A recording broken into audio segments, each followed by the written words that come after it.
So what's the problem that we need to address?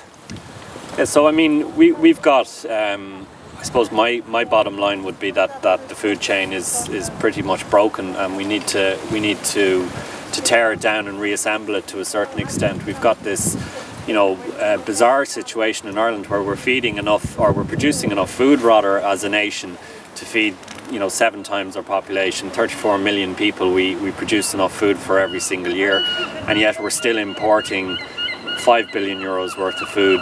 We've got particular types of food where we're importing the same amount as we export. So it just doesn't make sense anymore. It's all about trade and profit and so on. Which is okay in its own right, but it's lost its balance. And we think, I think food growing is a way to bring that balance back and give people a deeper understanding of foods. Michael, what do you see about the value of this garden here in North Dublin? Well, I mean, Duncan, I've been here, I think, this is my third visit to this particular garden, and I'm always just blown away by it. It's a phenomenal example of the potential of a community food project to bring a community together. There's something very special, I think, about this particular location, that it's almost, we've got all the houses sort of looking in on the garden. It's got this kind of amphitheatre sort of a feel to it. An amazing example of how productive a very small urban space can be in terms of the sheer volume of food that's being produced here, I think is incredible. And then there's also that little bit of flair and design and so on in the way it's all pulled together, and how beautiful it is as a space. So I think we talk a lot about the value of land, and there's that tendency to hold a tract like this in case it becomes really valuable again in the future if the economy picks up. But this is valuable right now. It's an amazing project, and we're delighted to be supporting it whatever way we can.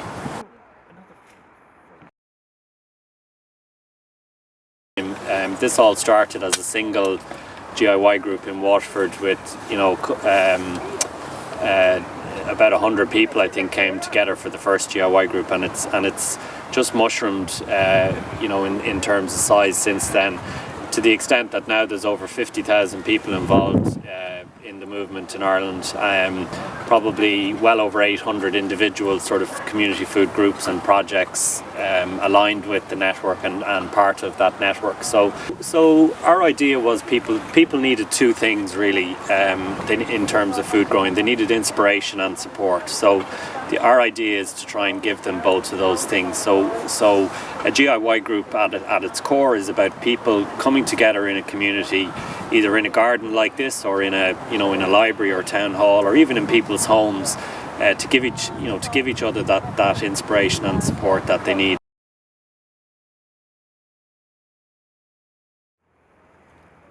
I think there's the direct benefits of growing your own food in terms of your own health, your own physical and mental health, getting out in the garden, getting access to better, fresher, more seasonal food. So that's all really important. But then it operates on arguably even more important this level of food empathy, which is a deeper understanding of food that arises when you grow some of it yourself. So in other words, when you grow some chard, you grow a pumpkin, you grow whatever it is, you try that once, and forever and a day then you've got that knowledge in the back of your mind in terms of where your food comes from, how it's grown, the time and effort involved, the seasonality of food, what's in season, what's not. And that very few food growers are growing enough food that they can become completely self-sufficient. But we would argue actually that doesn't matter. The point is then, armed with your food empathy and your understanding of how food works, then when you do go to the food chain, to your supermarket or your farmer's market or whatever, you make better decisions. And we've got research to prove that food growers, they buy more seasonal food, more local food, more organic food, and so on.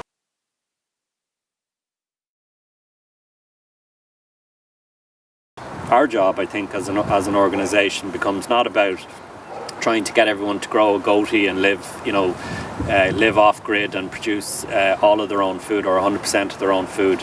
It becomes about getting people to give it a try. And sometimes urban growing, like we're seeing here, is kind of dismissed as sure, what difference is that going to make? You know, it's not you can't produce enough in a city to feed a city. And our point is that in the food empathy context, it's the whole ball game. If we can get people understanding where their food comes from, then when they do go to the food chain, to the supermarket or the farmer's market, they're making different decisions because of their food empathy.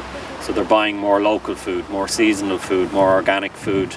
They're making better decisions as a food consumer. And so our job as an organisation then is about creating this army of people that have food empathy, and that's where the real change can happen. So yes, our growth has been impressive, and yes, there's 50,000 people involved, but it's just the tip of the iceberg in the scale of the problem and the opportunity. I'd like to see far more of this, for starters. People growing, as communities. A lot more of the food that we consume being produced, locally, either homegrown or in much smaller sort of scale. I think the future of the food chain necessarily has to be, smaller, far more local, far more homegrown, and I think that the combination of the climate changes that are coming down the track are going to force this on us, probably. There may well be a shock, a sort of a shock there to the system that will accelerate it. But funnily enough, I think that what we're seeing is a sort of almost like a perfect storm of conditions coming together to make this, to make that future a reality. So you've got certainly the climate change side of things coming down the tracks, but you've also got consumers are changing and their needs are changing, and the type of food that they want to eat is changing as well.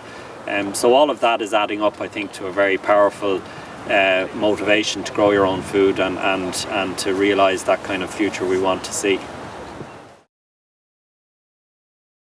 So I think that we have to do this. We're very vulnerable as a nation to potential shocks out there in the big bad world, and we've got to get ourselves ready for that. I think the way to do that is to, instead of it being all about big agriculture and big sort of monocropping and big industry, it needs to get smaller. I think it needs to get much smaller scale, much more local, much more community led, and keep all that money that we need to in the economy flushing around locally, as opposed to going out of the country, and smaller.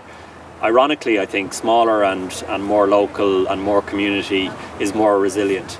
It's a far more resilient system. Like, we've seen a couple of big shocks over the last few years, the horse meat scandal and the pig meat scandal a few years ago and so on, how vulnerable we are, and how, because it's such this really, really complex system with like layers upon layers and so many sort of spokes in the wheel, that when one of those goes wrong, the whole thing falls apart.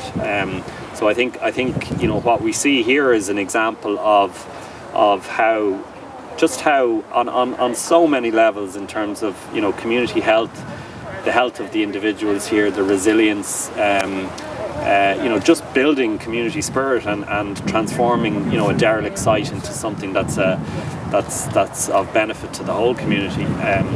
That just can be completely transformative, and this is the future we need right here. It's not about this garden is never going to feed this entire community, but it's just so beneficial on so many levels.